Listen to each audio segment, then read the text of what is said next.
Hey guys, how's it going? Hope everyone's doing well. Just recently, like when I have some free time, I watch some scam baiter videos, and to be honest with you, like there's a lot of them out there, and you know, I'm sure people have their own preferences, but for me, the best ones are like Scammer Revolts, Jim Browning, definitely, and also like a new one which I started watching quite recently, DVR. And DVR actually also has live streams, right? And so with scam baiters, I just want to quickly explain what it is. It's basically like out there in the world, there's a lot of scammers, okay? And so they sometimes want to sell some products which are overpriced, or sometimes they just want to get your money and like you're not going to get any service whatsoever.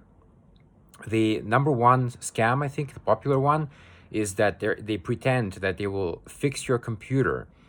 And so when you give them money, they will run like some kind of, just a regular scan on the computer, which doesn't reveal anything at all. And they will lie about certain informations like, some hackers are connected to your computer, and none of that is true. Uh, but they got your money, so that's it. They go to the next victim. So in that respect, scam baiters, what they do is basically they call up these numbers and they waste the scammer's time. Okay, that's the point. And okay, some of them use certain techniques, like for example, they can connect back to the scammer's computer and then they can erase certain files from that computer. So typically, scammers are very lazy people and they leave a lot of files just on the desktop. And so yeah, you can just delete those files if you want. So the question becomes, that is that legal or what? Well, the thing is, like, you have to start with the beginning. Is scamming legal? No. So if that's illegal, then whatever you do to the scammers is absolutely fair game. And I think like that's why a lot of those people just kind of get away with it, because yeah, it's you're preventing other scams. You're actually doing good. I was watching just one yesterday, just to give you an example of one that doesn't seem like a scam, but then it kind of is.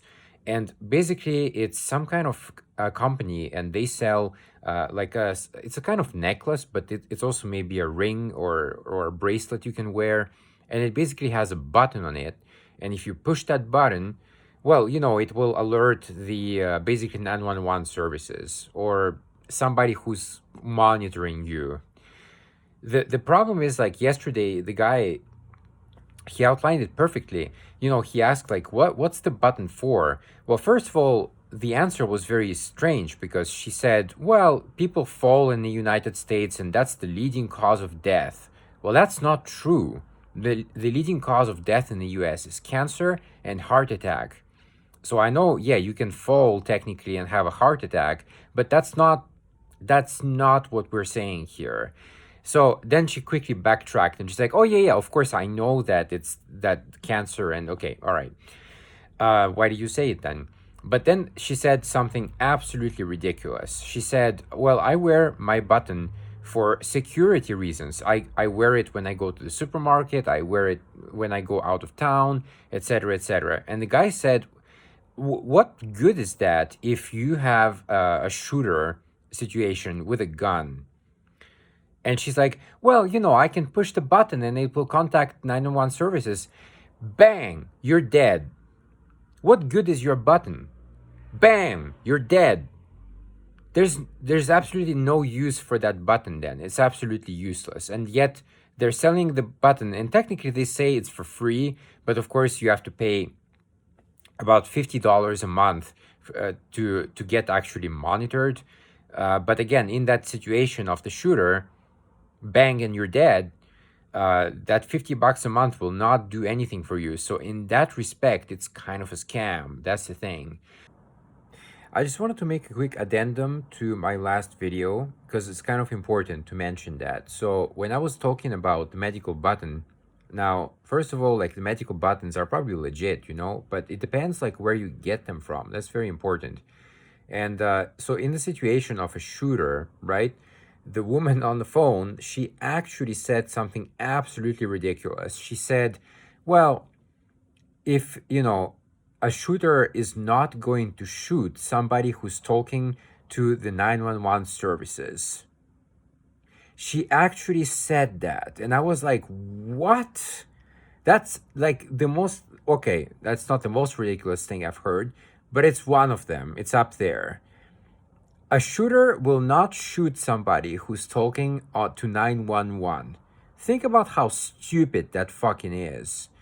And it's a scam. Like, you know that they have nothing. They have nothing. They're just selling this bullshit product, getting people's money, and then there's a shooting, people die with the button or whatever. Like, button is not gonna stop it, okay? So yeah, it's a scam. Peace. And then so that's it. Anyway, that just want to make a quick video about that. I do recommend it if you have free time, because some of these videos are really fun and entertaining, and you'll probably learn something as well. Like, next time somebody tries to scam you, and look, there's a lot of scams out there. Like the one I get in my email recently is Camp Le Jeune. It was a military installation in the States where I think the water got poisoned, and so a lot of people got exposed basically to that poisoned water. I'm not sure if it's like cancer or something like that, but anyway, there's a lot of scams out there who pretend to be lawyers, and they take your money and then they just disappear, and then like good luck catching them, because they claim to be in the States, but in reality most of them are like in India or something, right? So yeah, don't fall for that. Keep your eyes open. Definitely, if somebody asks for your money, it's like, just be very, very skeptical. All right, that's it. Peace. I'm doing other stuff at the moment, gaming, etc. So make sure you follow my videos, and yeah, I'll see you around. Peace.